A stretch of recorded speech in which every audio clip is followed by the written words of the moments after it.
வந்து படிப்பு வந்து படிப்பு வந்து சொல்லி கொடுப்போம், படி படி அப்படின்னு. அதோட வந்து எப்படி படிச்சா பிள்ளைகளால பெட்டரா பெர்ஃபார்ம் பண்ண முடியும்னு சொல்லணும். இப்போ வந்து சும்மா ஒரு புக்கை எடுத்து அப்படியே படிச்சுட்டு இருந்தோம் வச்சுங்களேன், படிக்கும்போது கொஞ்சம் புரியும், ஆனா அதுக்கு ஞாபகமே இருக்காது பிள்ளைங்களுக்கு. ஸோ அப்போ பார்த்தீங்கன்னா எக்ஸாம் அப்போ ரொம்ப நர்வஸ் ஆவாங்க, எல்லாம் மறந்த மாதிரி இருக்கும். ஏன் நம்மளே அனுபவிச்சிருப்போம் முன்னாடி. கஷ்டப்பட்டு படிப்போம் ஆனால் மார்க் வராது, கஷ்டப்பட்டு படிச்சுட்டு போய் பார்த்தா எக்ஸாம்ல எல்லாம் மறந்துடும். அது வந்து it's not that they are not பிரில்லியன்ட்டோ இது அதெல்லாம் கிடையவே கிடையாது. The technique they are following is not good enough to retain the material into their brain. As simple as that. So அப்போ வந்து எல்லா குழந்தைங்களுக்குமே நல்ல மூளை இருக்கு, எல்லா குழந்தைங்களுமே நல்லா பர்ஃபார்ம் பண்ற குழந்தைங்களோட provider we manage to tackle them the way they have to be trained. இப்போ ஒரு புக்கை எடுத்து நீங்க வாசிக்கிறீங்க வச்சுங்களேன், வாசிச்சீங்கன்னா அது என்ன இருக்குன்னு படிப்போம். சில சமயத்துல என்ன ஒன்று மெமரி லேப்ஸ் வரும். அதாவது என்னன்னா வந்து படிச்சுட்டே இருப்போம், நம்ம மனசு எங்கேயோ சுத்திட்டு இருக்கோம், அதை திருப்பி இழுத்துட்டு வந்து இருப்போம். அப்போ என்ன பண்ணா அங்கங்க குதறி வச்ச மாதிரி அங்கங்க சில பாயிண்ட்ஸ் வந்து நம்ம வந்து விளங்கும் வச்சுக்கலாம்.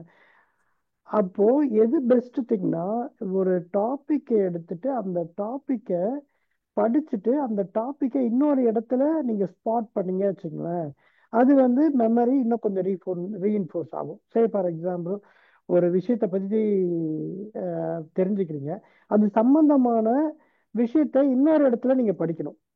ஓகேங்களா?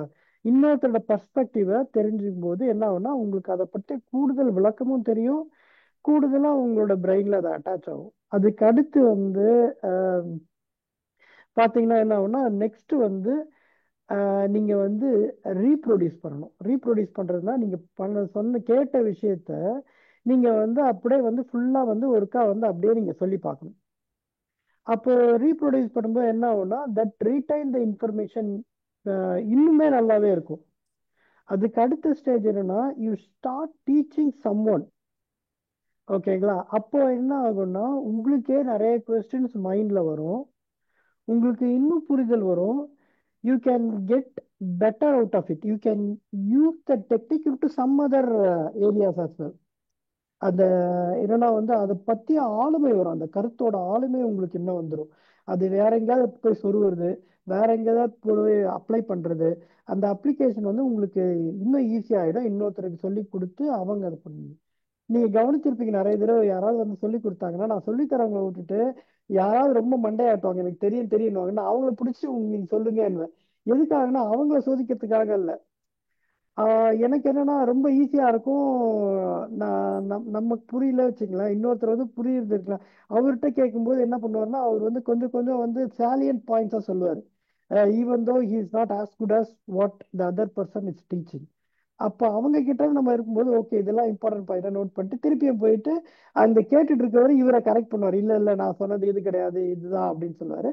அப்போ நமக்கு இன்னும் கூட வந்து கிளாரிட்டி கிடைக்கும், இன்னும் கொஞ்சம் கூட பெட்டரா இருக்கும். அதனால தான் நான் யூஸ்வலா நான் சொல்றவங்க வந்து ரொம்ப கான்சென்ட்ரேட் பண்ணாம இங்க வந்து ஆமா ஆமா எனக்கு தெரியுது புரியுதுன்னு அவங்களாம் பிடிச்சி உங்களுக்கு என்ன புரிஞ்சு சொல்லுங்கன்னு கேட்பேன். நான் வந்து அவங்க புரிஞ்சவங்களை வந்து சோதிக்கணுன்றதுக்காக இல்லை, நம்மளுடைய இதை வந்து பெட்டர் பண்றதுக்காக சொல்றதுதான். ஓகே. வளவலன்னு நான் என்ன கேட்டா சும்மா லெக்சர் அடிச்சிட்டு இருப்பேன், அதை விடுவோம். ஸோ பேசிக்கா மேடம் முதல்ல ஸ்ட்ராட்டஜியை தெரிஞ்சுப்போம்.